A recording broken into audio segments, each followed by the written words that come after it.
Welcome to study 24 Udaipur. आज की इस क्लास में हम माइक्रो इकोनॉमिक्स के लगभग 30 एमसीक्यूज हैं, व्यष्टि अर्थशास्त्र के 30 मल्टीपल चॉइस क्वेश्चन हैं जिसे आज की इस क्लास में हम सोल्व करेंगे। सबसे पहला क्वेश्चन देखिए, ई इज ग्रेटर देन 1 द्वारा दर्शाई गई लोच क्या होती हैं? प्राइस इलास्टिसिटी है, उसको हम ई इज ग्रेटर देन 1 अगर लिखें या ई पी लिख सकते हैं या E D is greater than 1 अगर हैं तो इसको एक तरह से क्या कहा जाएगा? मोर इलास्टिक। हिंदी में हम कहते हैं सापेक्षतया लोचदार या मांग की लोच किस प्रकार की है? इकाई से अधिक। और इकाई से अधिक सापेक्षतया लोचदार मोर इलास्टिक का मतलब क्या हो गया? प्राइस के कंपैरिजन में जब किसी कमोडिटी वस्तु की जो डिमांड है, मांग है, उसमें ज्यादा परिवर्तन होता है। कीमत की तुलना में मांग में अगर ज्यादा परिवर्तन होगा तो इसको हम क्या कहेंगे? इलास्टिसिटी जो है वो कैसी है? मोर इलास्टिक। और डिमांड में अगर कम चेंज होता है इसको हम क्या कहेंगे? बेलोजदार, मोर इन इलास्टिक। सेकंड देखिए, लाभ के गतिशील सिद्धांत डायनेमिक थ्योरी ऑफ प्रॉफिट का प्रस्तावक कौन है? लाभ का जो गतिशील सिद्धांत है, डायनेमिक थ्योरी जो है प्रॉफिट की, वो किसके द्वारा दी गई थी? Professor Clark. करेक्ट आंसर आपका हो जाएगा ऑप्शन ए। और शुम्पीटर का जो सिद्धांत था वो कौन सा था? नव प्रवर्तन सिद्धांत था, इनोवेशन थ्योरी थी। नाइट के द्वारा जो सिद्धांत दिया गया था वो लाभ का अनिश्चितता सिद्धांत था, अनसर्टेनिटी थ्योरी थी। नेक्स्ट देखिए, जब किसी वस्तु की मांग में प्रतिशत परिवर्तन उसके मूल्य में प्रतिशत परिवर्तन से कम होता है तो मांग किस प्रकार की होगी? यहाँ पे मांग की लोच जो है वो किस प्रकार की होगी? ठीक है, प्राइस इलास्टिसिटी ऑफ डिमांड वो क्या होगी आपको बताना है। जब परसेंटेज चेंज इन डिमांड, ठीक है, परसेंटेज चेंज इन डिमांड जो है वो कम है, चेंज, ठीक है, वो कम है किसके कंपैरिजन में? परसेंटेज चेंज इन प्राइस के कंपैरिजन में। तो जब प्राइस के कंपैरिजन में डिमांड में कम चेंज होता है तो इसको हम क्या कहेंगे? मोर इन इलास्टिक कहेंगे, सापेक्षतया बेलोजदार कहेंगे। जब वस्तु की कीमत की तुलना में मांग में ज्यादा परिवर्तन है उसको हम कहते हैं मोर इलास्टिक, सापेक्षतया लोचदार। लेकिन जब कीमत की तुलना में मांग में कम परिवर्तन होगा, डिमांड में जो परसेंटेज चेंज हुआ है वो प्राइस के कंपैरिजन में अगर कम हुआ है तो इसको क्या कहा जाएगा? सापेक्षतया बेलोचदार, मोर इनइलास्टिक। नेक्स्ट है, द्विपक्षीय एकाधिकार किस बाजार स्थिति को दर्शाता है? ठीक है, देखिए मोनोपोली जो है, द्विपक्षीय एकाधिकार का मतलब क्या हो गया? जब किसी प्रोडक्ट का सेलर कौन है? सिंगल सेलर होता है और बायर उसको खरीदने वाला भी एक ही जना होता है, एक विक्रेता और एक क्रेता होता है। ठीक है, single seller and single buyer, इस कंडीशन को हम क्या कहेंगे? Bilateral monopoly. ठीक है, द्विपक्षीय एकाधिकार। नेक्स्ट है, घटिया माल इंफीरियर गुड्स के संबंध में मांग की आयलोच इनकम इलास्टिसिटी कैसी होगी? ठीक है, इनकम इलास्टिसिटी जो है वो इंफीरियर गुड्स के लिए, जो घटिया वस्तुएं होती हैं उनके लिए मांग की आयलोच किस प्रकार की होगी? तो देखिए, घटिया वस्तु के संदर्भ में क्या होगा? जैसे लोगों की इनकम अगर बढ़ेगी तो इनकम बढ़ने के साथ में लोग क्या करेंगे? जो सुपीरियर गुड से नॉर्मल गुड हैं, जो अच्छी वस्तु होती है उनकी डिमांड को बढ़ा देते हैं। लेकिन जो घटिया वस्तु होती है, इंफीरियर गुड्स होती है, उनकी डिमांड को वो क्या कर देते हैं? कम कर देते हैं। इसका मतलब क्या हो गया? यहाँ पे जो इनकम इलास्टिसिटी है वो कैसी होगी? नेगेटिव। ठीक है, जो इंफीरियर गुड से घटिया वस्तुएं हैं उनके संदर्भ में मांग की आयलोच, इनकम इलास्टिसिटी कैसी होगी? नेगेटिव होगी, ऋणात्मक होगी। नेक्स्ट है, यदि किसी माल की मांग की ऋणात्मक आयलोच, ठीक है, किसी वस्तु की जो मांग की आयलोच है वो तो कैसी हैं? नेगेटिव हैं। और जो मूल्य लोच है, प्राइस इलास्टिसिटी है, वो कैसी हैं? पॉजिटिव हैं। अब देखिए, प्राइस इलास्टिसिटी पॉजिटिव का मतलब क्या हो गया? प्राइस बढ़ने पर डिमांड अगर बढ़े और जो इनकम इलास्टिसिटी है वो नेगेटिव है। इसका मतलब क्या हो गया, इनकम बढ़ने के साथ में जिन वस्तुओं की डिमांड मांग क्या हो जाए, कम हो जाए। तो इस प्रकार की वस्तुओं को हम क्या कहेंगे, गिफिन गुड्स कहेंगे। ठीक है, जो गिफिन गुड्स होती है उनके संदर्भ में क्या होता है, लोगों की इनकम अगर बढ़ेगी तो लोग क्या करेंगे, उनका जो प्रयोग है वो कम कर देंगे, और प्राइस बढ़ने के साथ में इनकी जो डिमांड है वो बढ़ती है, लेकिन प्राइस कम होने के साथ साथ में डिमांड क्या हो जाएगी, कम हो जाएगी। इसलिए हमारा जो डिमांड कर्व वो कैसा बनता है, पॉजिटिव स्लोप का। और डिमांड कर्व जो है पॉजिटिव स्लोप का कहां पे बनेगा, गिफिन गुड्स के लिए। करेक्ट आंसर आपका ऑप्शन डी। नेक्स्ट है आवश्यकताओं, नेसेसिटी की मांग की लोच कैसी होती हैं। ठीक है, जो वस्तुएं लोगों के लिए आवश्यक होती हैं, नेसेसरी गुड्स में क्या होता है, अगर कोई चीज महंगी हो जाए, प्राइस अगर बढ़ जाए, तब भी लोग क्या करेंगे, उसकी डिमांड करेंगे। ठीक है, उसका कंजप्शन उनके लिए एक तरह से जरूरी होता है।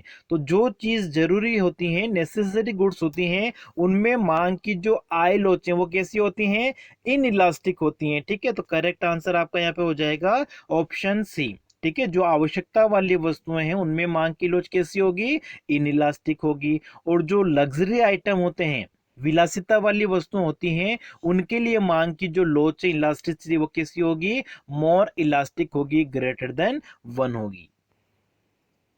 नेक्स्ट है श्रम की मांग को क्या कहा जाता है, डिमांड ऑफ लेबर। वो किसके ऊपर डिपेंड करती हैं, श्रम के द्वारा जिन वस्तुओं का उत्पादन किया जा रहा है उन वस्तुओं की मांग के ऊपर निर्भर करती हैं। इसलिए श्रम की मांग को क्या कहा जाता है, व्युत्पन्न मांग कहा जाता है, डेरिव डिमांड कहा जाता है।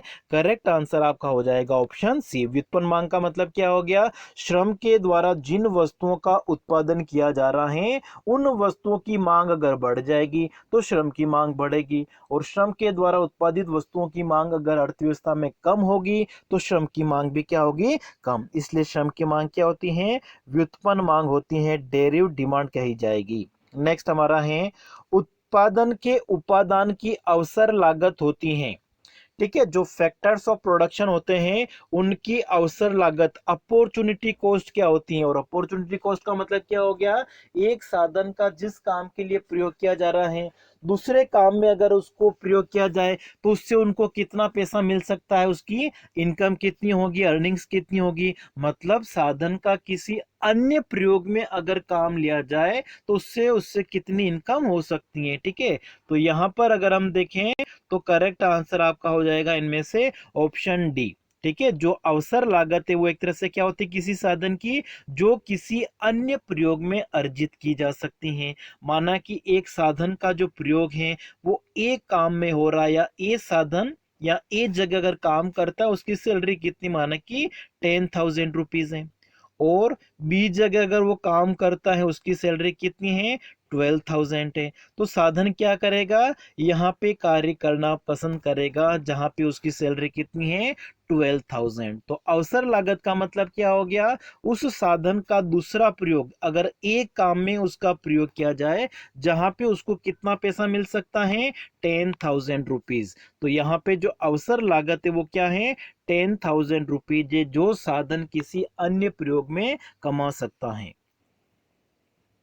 नेक्स्ट है पूर्ण प्रतियोगिता के अंतर्गत किसी फर्म का संतुलन कब निर्धारित होगा। ठीक है, परफेक्ट कंपटीशन की कंडीशन में किसी फर्म का जो इक्विलिब्रियम है वो कब होता है, जब मार्जिनल रेवेन्यू मार्जिनल कॉस्ट के इक्वल होगी। ठीक है, ये आपका मार्जिनल रेवेन्यू और एवरेज रेवेन्यू कर होता है, और ये हमारा होता है मार्जिनल कॉस्ट कर।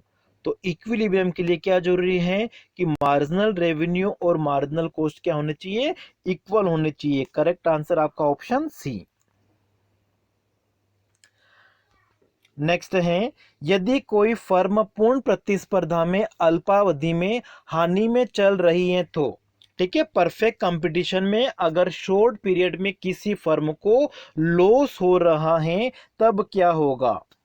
तो लॉस की कंडीशन शॉर्ट पीरियड है, परफेक्ट कॉम्पिटिटिव फर्म है। तो चारों ऑप्शन अगर हम देखें तो इनमें से जो सही आंसर होना चाहिए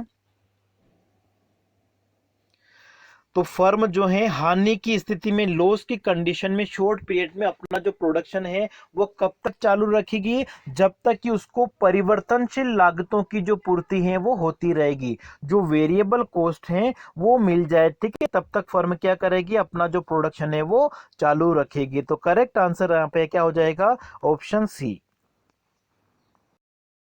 नेक्स्ट है परिवर्ती अनुपात नियम, जो आपका लॉ ऑफ वेरिएबल प्रोपोर्शन है, उसकी तीसरी अवस्था, थर्ड स्टेज को क्या कहा जाता है। तो लॉ ऑफ वेरिएबल प्रोपोर्शन में फर्स्ट स्टेज तो क्या होती हैं, इंक्रीजिंग रिटर्न्स होती हैं, बढ़ते प्रतिफल होती हैं। सेकंड स्टेज को हम कहते हैं डिमिनिशिंग रिटर्न्स, घटते प्रतिफल की अवस्था कहते हैं। और थर्ड स्टेज, तीसरी अवस्था में क्या होता है, जो सीमांत उत्पादन है वो नेगेटिव हो जाता है, ऋणात्मक हो जाता है, इसलिए ऋणात्मक प्रतिफल की अवस्था कहा जाएगा नेगेटिव रिटर्न्स। करेक्ट आंसर आपका ऑप्शन ए। नेक्स्ट है कीमत के संदर्भ में मांग की लोच, प्राइस इलास्टिसिटी ऑफ डिमांड क्या होती है, डिमांड में कितना परसेंटेज चेंज हुआ है उसमें हम डिवाइड कर देंगे किसका, कीमत में प्रतिशत परिवर्तन का। तो करेक्ट आंसर आपका यहाँ पे हो जाएगा ऑप्शन फर्स्ट ए, ठीक है। मांग में प्रतिशत परिवर्तन, मांग में जो प्रतिशत परिवर्तन हुआ है उसमें हम डिवाइड कर देंगे किसका, वस्तु की कीमत में कितना प्रतिशत परिवर्तन हुआ है। Percentage change in quantity demanded divided by percentage change in price of commodity क्या कहलाएगा, प्राइस इलास्टिसिटी ऑफ डिमांड, मांग की कीमत लोच। नेक्स्ट देखिए, मांग का नियम, लॉ ऑफ डिमांड जो है वो किस पे आधारित है। तो लॉ ऑफ डिमांड एक तरह से क्या बताता है कि कोई भी उपभोक्ता किसी वस्तु की मांग जो है, कीमत बढ़ने के साथ में वस्तु की मांग वो कम करता है, और कीमत में अगर कमी हो जाती है तो वो मांग को क्या करेगा, बढ़ाएगा। इसका मतलब ये एक तरह से उपभोक्ता की जो प्राथमिकताएं होती हैं, अधिमान होती हैं, उससे संबंधित है, ठीक है, कंज्यूमर के प्रेफरेंसेस से। नेक्स्ट है कोई पूर्ति फलन किसके बीच संबंध दर्शाता है, ठीक है। पूर्ति फलन जो होता है वो किसके बीच में संबंध को बताता है, वस्तु की पूर्ति और पूर्ति जो कीमत है, ठीक है, S equal to function of price. तो कीमत और पूर्ति के बीच में संबंध को दर्शाता है। करेक्ट आंसर आपका हो जाएगा ऑप्शन ए। और पूर्ति कीमत के साथ साथ में पूर्ति को प्रभावित करने वाले जो अन्य तत्व होते हैं उनको भी हम उसमें ले सकते हैं। नेक्स्ट है सीमांत लागत किसके बराबर होती है, मार्जिनल कॉस्ट जो होती है वो किसके बराबर होती हैं।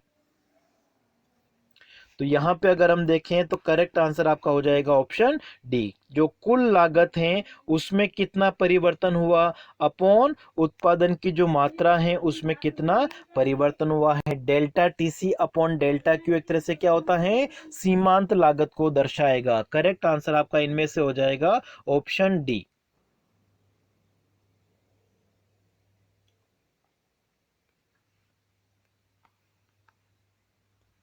फिर नेक्स्ट है आपूर्ति की मात्रा में वृद्धि किसको दर्शाती है,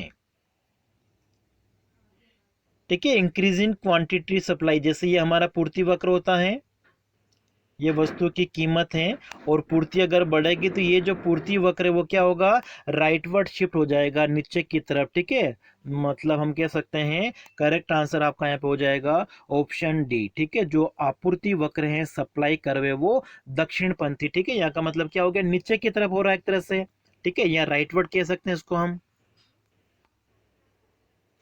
नेक्स्ट है उपभोक्ता को अधिकतम संतुष्टि उस बिंदु पर प्राप्त होगी, कंज्यूमर का जो सेटिस्फेक्शन है वो मैक्सिमम कहाँ पे होगा, जहां पे मार्जिनल यूटिलिटी जो है वो इक्वल होनी चाहिए उस कमोडिटी की प्राइस के। तो ये कंडीशन जहां पे भी सेटिस्फाई होगी वहां पे क्या होगा, कंज्यूमर को मैक्सिमम सेटिस्फेक्शन मिलेगा, अधिकतम संतुष्टि मिलेगी। तो करेक्ट आंसर आपका यहाँ पे हो जाएगा ऑप्शन ए, एक वस्तु के संदर्भ में, ठीक है, सिंगल कमोडिटी की बात है। नेक्स्ट है यदि औसत लागत गिरती है तो सीमांत लागत,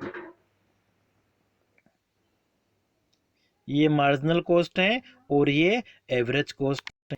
तो जब औसत लागत गिरती है, ये औसत लागत जब क्या हो रही है, कम हो रही है, तो सीमांत लागत भी क्या होगी, घटेगी। तो सीमांत लागत भी क्या होती है, घटती है।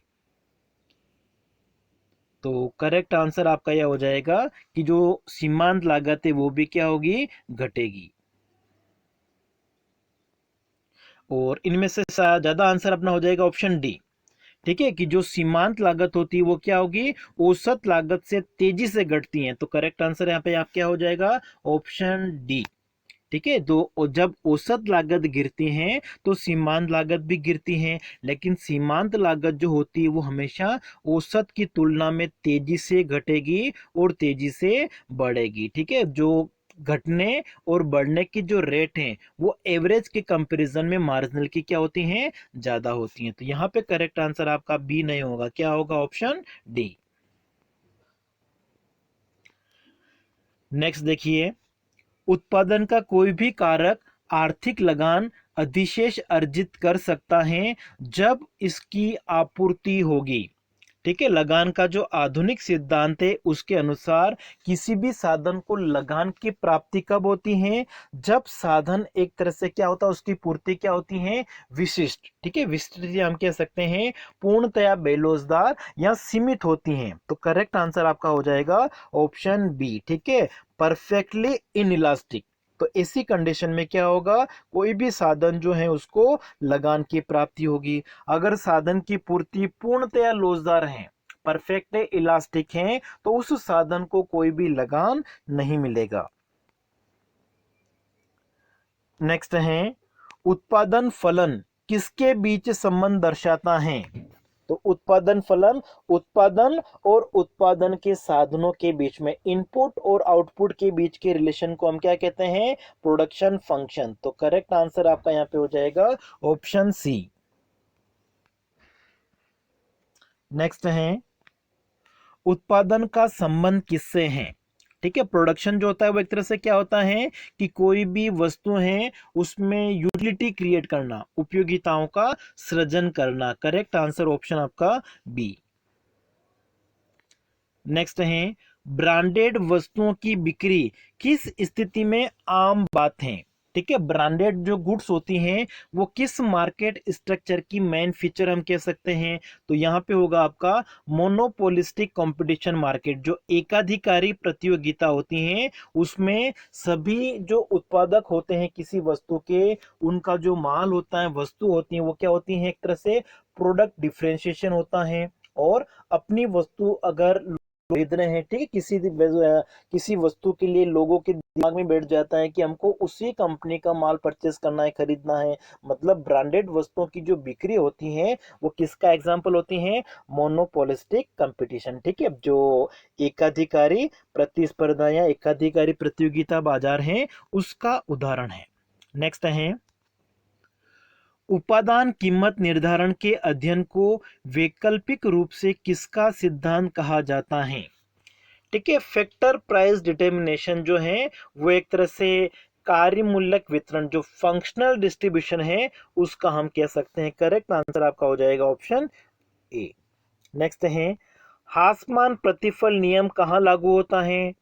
डिक्रीजिंग रिटर्न्स जो होता है वो चाहे एग्रीकल्चर सेक्टर है, सर्विस सेक्टर है या इंडस्ट्रियल सेक्टर है, सभी क्षेत्रों पे लागू होता है। ठीक है, आधुनिक जो सिद्धांत है उसके अनुसार।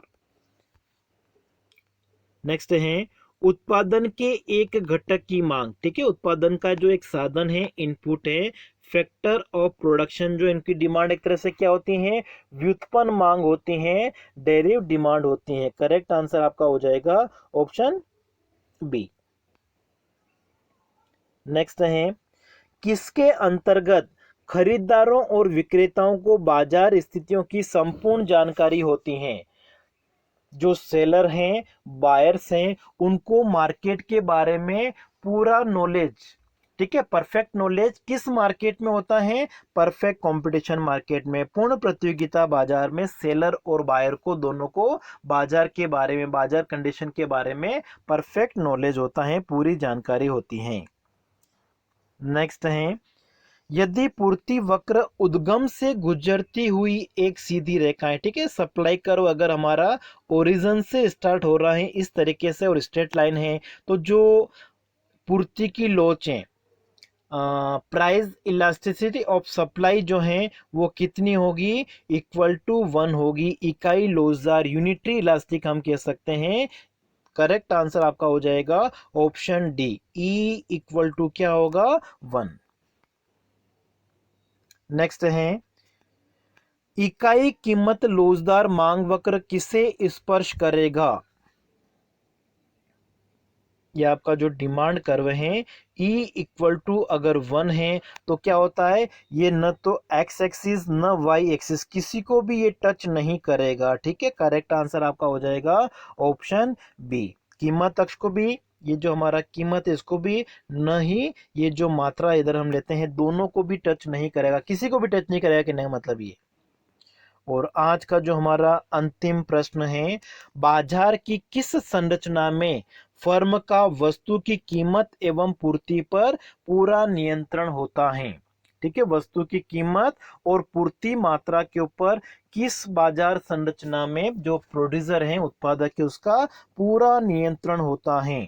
तो ये मार्केट होता है आपका मोनोपोली मार्केट। करेक्ट आंसर आपका हो जाएगा ऑप्शन ए। और पूर्ण प्रतियोगिता बाजार, परफेक्ट कॉम्पिटिटिव जो फर्म होती हैं उसका वस्तु की जो पूर्ति है, कीमत है, उस पर किसी तरीके का कोई कंट्रोल नहीं होता है। तो आज की क्लास में इतना ही।